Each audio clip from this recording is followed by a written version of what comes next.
Hi friends, ನಮಸ್ತೆ ಎಲ್ರಿಗೂ. ನಾನು ನಿಮ್ಮ ಪ್ರೀತಿಯ ರೂಪ.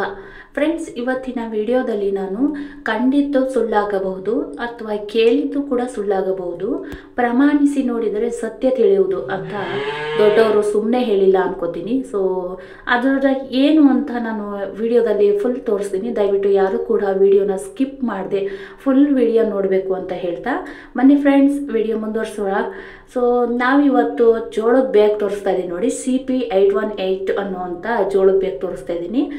ನಾವು ಜಮೀನಿಗೆ ಜೋಳ ಹಾಕ್ಲಿಕ್ಕೆ ಬಂದಿದ್ವಿ. ಸೊ ನಾವು ಹಸುಗಳಿಗೆಲ್ಲ ನಾವು ಮಾತೆ ಕಡ್ಡಿ ಕೂಡ ಹಾಕ್ತೀವಿ, ಜೋಳದ ಮಾತೆ ಕಡ್ಡಿ ಕೂಡ ಹಾಕ್ತೀವಿ, ಸೈಲೇಜ್ ಮಾಡ್ಕೊಂಡು ಹಾಕ್ತೀವಿ, ಕಡ್ಡಿ ಸಮೇತ ಹಾಗೆ ಮಷೀನಲ್ಲಿ ಒಡೆದು ಹಾಕ್ತೀವಿ. ಈಗೆಲ್ಲ ಹಾಕೋದ್ರಿಂದ ನಮಗೆ ನಮ್ಮ ಜಮೀನಲ್ಲಿ ಬೆಳೆಯುವಂಥ ಜೋಳನೇ ಜಾಸ್ತಿ ಬೆಳೆಸ್ತೀವಿ. ಹಾಗಾಗಿ ನಮ್ಮ ಜಮೀನಿಗೆ ಹಾಕೋಣ ಅಂತ ಬಂದಿದ್ವಿ. ಪ್ಯಾಕ್ ಹೊಡೆದ ತಕ್ಷಣ ಇದೊಂದು ಕೂಪನ್ ಸಿಕ್ತು. ಮುಂಗಾರು ಹಂಗಾಮಿನ ವಿಶೇಷ ಅದೃಷ್ಟಶಾಲಿ ಕೂಪನ್ ಕೊಡುಗೆ 2025. ಈ ಅದ್ಭುತ ಲಕ್ಷ್ಮಿ ಕೂಪನ್ ಆಫರ್ ಕರ್ನಾಟಕ ರಾಜ್ಯದಲ್ಲಿ ಮಾತ್ರ ಅಂತ ಕೂಡ ಮೆನ್ಷನ್ ಮಾಡಿದರು. ಸೊ ಅದರಲ್ಲಿ ಆಫರ್ಸ್ ಏನಿದ್ದಾವೆ ನೋಡಿ. 5 ಟ್ರ್ಯಾಕ್ಟರ್ಸ್, 25 ಮೊಬೈಲ್, ಹಾಗೆ 100 ಬಿತ್ತನೆ ಯಂತ್ರ ಅಂತ ಕೂಡ ಇತ್ತು. ಬಹುಮಾನದ ಒಟ್ಟು ಮೊತ್ತ 33 ಲಕ್ಷ ರೂಪಾಯಿಗಳು. ಹಾಗೆ ಲಕ್ಷ್ಮಿ ಕೂಪನ್ ಕೆಳಗಡೆ ಸ್ವಲ್ಪ ಕಾಣಿಸ್ತಾ ಇಲ್ಲ. ಲಕ್ಷ್ಮಿ ಕೂಪನ್ ಆಫರ್ ಸೆಪ್ಟೆಂಬರ್ 30ರವರೆಗೆ 2025ರವರೆಗೆ ಮಾತ್ರ ಅಂತ ಇತ್ತು. ಸೆಪ್ಟೆಂಬರ್ ಇನ್ನೂ ಟೈಮ್ ಇದೆಯಲ್ವಾ. ಸೊ ಅಷ್ಟರಲ್ಲಿ ಈ ಕೂಪನ್ನಲ್ಲಿ ಇರುವಂಥದ್ದು ಏನಾದರೂ ನಮಗೆ ಸಿಕ್ಕಿದ್ರೆ ಎಷ್ಟು ಚೆನ್ನಾಗಿರುತ್ತೆ ಅಂತ ನಾವು ಸ್ಕ್ರ್ಯಾಚ್ ಮಾಡಲಿಕ್ಕೆ ಬೈಕಿನ ಕೀ ಏನಿರುತ್ತೆ ಅದನ್ನು ಬಳಸಿ ಸ್ಕ್ರ್ಯಾಚ್ ಮಾಡಿದ್ವಿ. ಬಟ್ ಲಕ್ ಅನ್ನೋದು ಎಲ್ರಿಗೂ ಸಿಗಲ್ಲ ಅನ್ಕೋತೇನೆ. ಕೋಟಿಗೊಬ್ಬರಿಗೆ ಲಕ್ಕಿ ಚಾನ್ಸ್ ಸಿಗೋದು, ಬಟ್ ನಮಗೂ ಸಿಗುತ್ತೆ ಅನ್ನೋದೊಂದು ಆಸೆ ಯಾರಿಗಿರಲ್ಲ ಹೇಳಿ.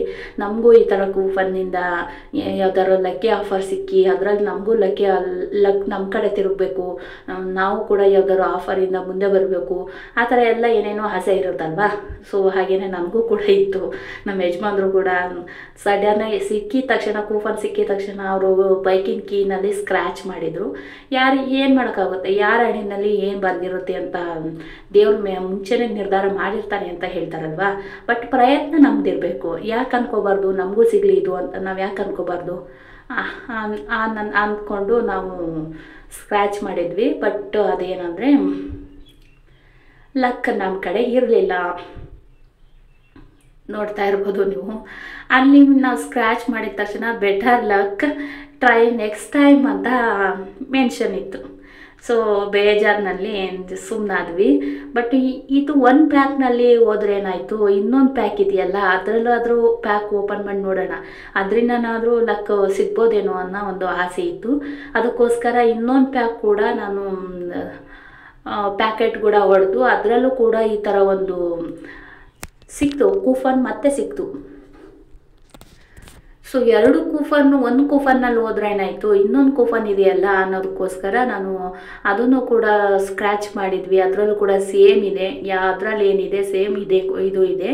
ಸೊ ಹಾಗಾಗಿ ಇದರಲ್ಲಾದರೂ ಸಿಗ್ಬೋದಲ್ವ ಅನ್ನೋದೊಂದು ದೂರದ ಆಸೆ ಅಂತ ಏನಂತಾರೆ, ದೂರದ ಬೆಟ್ಟ ಕಣ್ಣಿಗೆ ನುಣ್ಣಗೆ ಅಂತ ಹೇಳ್ತಾರೆ. ಅಂದರೆ ದೂರದ ಬೆಟ್ಟ ನಮಗೆ ಅದು ಚೆನ್ನಾಗಿ ಕಾಣಿಸುತ್ತೆ ಅಂತ ಹೇಳ್ತಾರಲ್ಲ, ಆ ಥರ ಇದು ನಮಗೆ ಇದು ಕೈಗೆ ಎಟಕ್ದೇ ಇರೋವಂಥ ವಸ್ತು ಇದು. ಆದರೂ ಕೂಡ ಇದರಲ್ಲಿ ಇರ್ಬೋದೇನೋ ಅನ್ನೋ ಒಂದು ಆಸೆಯಿಂದ ನಾವು ಇದನ್ನು ಕೂಡ ಸ್ಕ್ರ್ಯಾಚ್ ಮಾಡಿ ನೋಡಿದ್ವಿ. ಅದರಲ್ಲೂ ಕೂಡ ಸೇಮ್ ಇತ್ತು, ಬೆಟರ್ ಲೈಕ್ ನೆಕ್ಸ್ಟ್ ಟೈಮ್ ಅಂತ ಆಯಿತು, ಟ್ರೈ ನೆಕ್ಸ್ಟ್ ಟೈಮ್ ಅಂತ. ಸೊ ಈ ರೈತರನ್ನ ಎಷ್ಟು ಚೆನ್ನಾಗಿ ಅಮರಿಸ್ತಾರೆ ಅಲ್ಲ, ರೈತರು ಅಂತ ಅಲ್ಲ, ಬೇರೆ ಯಾವುದೇ ಆದರೂ ಕೂಡ ಈ ಥರ ಕೂಪನ್ಗಳು ಸಿಕ್ಕಿದ್ವಿ ಅಂತ ಅಂದರೆ ಯಾರೊಬ್ಬರು ಆದರೂ ಕೂಡ ಇವಾಗೆಲ್ಲ ಬರ್ತಾ ಏನಂದರೆ ಇವಾಗೆಲ್ಲ ಎಣ್ಣೆ ಪ್ಯಾಕೆಟ್ಸ್ಗಳಲ್ಲೂ ಕೂಡ ಈ ಥರ ಮೇಲ್ಗಡೆ ಮೆನ್ಷನ್ ಮಾಡಿರ್ತಾರೆ. ಹಾಗೆ ಕೋಲ್ಗೇಟ್ ಪ್ಯಾಕ್ನಲ್ಲೂ ಕೂಡ ಈ ಥರ ಒಂದು ಕೂಪನ್ಗಳಿರುತ್ತೆ. ಎಲ್ಲದರಲ್ಲೂ ಕೂಡ ಒಂದೊಂದು ಕೂಪನ್ ಇರುತ್ತೆ. ಸೊ ನಾವು ಸಡನ್ಲಿ ಏನಂತ ಸ್ಕ್ರ್ಯಾಚ್ ಮಾಡಿ ಇದರಿಂದ ಏನಾದರೂ ಸಿಗ್ಬೋದೇನೋ ಅಂತ ನಾವು ಟ್ರೈ ಮಾಡ್ತೀವಿ. ನಾನು ಕೂಡ ಇದಕ್ಕಿಂತ ಮುಂಚೆ ಒಂದು ಕೋಲ್ಗೇಟ್ ಪ್ಯಾಕ್ನಲ್ಲಿ ಟ್ರೈ ಮಾಡಿದ್ದೆ. ಬಟ್ ಏನಂದರೆ ನನಗೆ ಅದರಲ್ಲಿ ನಂಬರ್ ಸಿಕ್ಕಿತ್ತು, ಬಟ್ ಅದನ್ನು ಯಾವ ರೀತಿ ನಾವು ಪಡ್ಕೊಳ್ಳೋದು ಅನ್ನೋದು ಗೊತ್ತಿಲ್ಲದೆ ಸುಮ್ಮನೆ ಬಿಸಾಕ್ಬಿಟ್ಟೆ. ಬಟ್ ಇದರಿಂದ ನಾವು ಸಿಗುತ್ತೆ ಅಂದರೆ ಯಾಕೆ ಬಿಡಬೇಕು ಅಂತ ಟ್ರೈ ಮಾಡಿದ್ವಿ, ಆಗಲಿಲ್ಲ. ನಮ್ಮ ಲಕ್ಕ ನಮ್ಮ ಕಡೆ ಇರಲಿಲ್ಲ ಅಂತ ಬಿಡಿ. ಸೊ ಇವಾಗ ನಾವು ಜೋಳ ಹಾಕ್ತಾಯಿದ್ದೀವಿ. ನಮ್ಮ ಅಪ್ಪಾಜಿ ಏನಿದ್ದಾರೆ ಅಂದರೆ ನಮ್ಮ ಮಾವ ಅವರು ಇದ್ದಾರೆ, ಅವರು ಅರೆ ಹೊಡಿತಾ ಇದ್ದಾರೆ, ಅಂದರೆ ನೇಗ್ಲು ಹೊಡಿತಾ ಇದ್ದಾರೆ. ನಮ್ಮ ಅತ್ತೆ ಮತ್ತು ಇನ್ನೊಬ್ಬರು ಬಂದಿದ್ದರು ಜೋಳ ಹಾಕ್ಲಿಕ್ಕೆ ಅಂತ. ಅವರು ಇಬ್ಬರು ಸೇರಿಕೊಂಡು ಜೋಳ ಹಾಕ್ತಾ ಇದ್ದಾರೆ.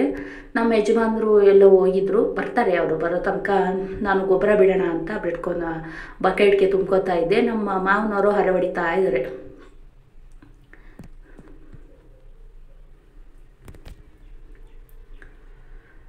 ನೋಡ್ತಾ ಇರ್ಬೋದು, ಜೋಳ ಉದುರಿಸ್ಕೊಂಡು ಹೋಗ್ತಾ ಇದ್ದಾರೆ. ಆಲ್ರೆಡಿ ಒಂದು 5-4 ಲೈನ್ಸ್ ಎಲ್ಲ ಮುಗ್ದೋಗಿದೆ. ನಾನು ಇನ್ನೂ ಗೊಬ್ಬರ ಹಾಕಿಲ್ಲ.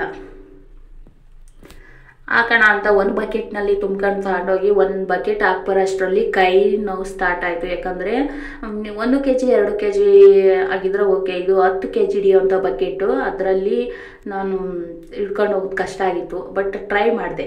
ನಾವು ಆಲ್ರೆಡಿ ಎತ್ತಿನ ಗಾಡಿ ಹುಡ್ಕೊಂಡು ಬಂದಿದ್ವಿ, ಅದರಲ್ಲೇ ಜೋಳ ಗೊಬ್ಬರ ಎಲ್ಲ ತೊಗೊಂಡು ಬಂದಿದ್ವಿ. ಸದ್ಯಕ್ಕೆ ಇವಾಗ ಗೊಬ್ಬರ ತುಂಬಿಕೊಂಡು ಹಾಕೋಣ ಅಂತ ಹೋದೆ.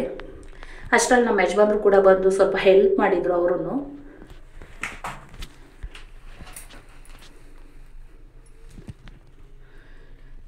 ಅವರು ನಂಗೆ ಗೊಬ್ಬರ ಹಾಕ್ಲಿಕ್ಕಾಗೋದಿಲ್ಲ, ಫಾಸ್ಟಾಗಿ ಓಡಾಡ್ಲಿಕ್ಕಾಗೋದಿಲ್ಲ, ನನ್ನ ಚಪ್ಪಲಿ ಇಲ್ಲದೆ ಓಡಾಡೋಕ್ಕಾಗಲ್ಲ ಅಂತ ಅವರು ಗೊಬ್ಬರ ಹಾಕ್ಲಿಕ್ಕೆ ಬರಲಿಲ್ಲ.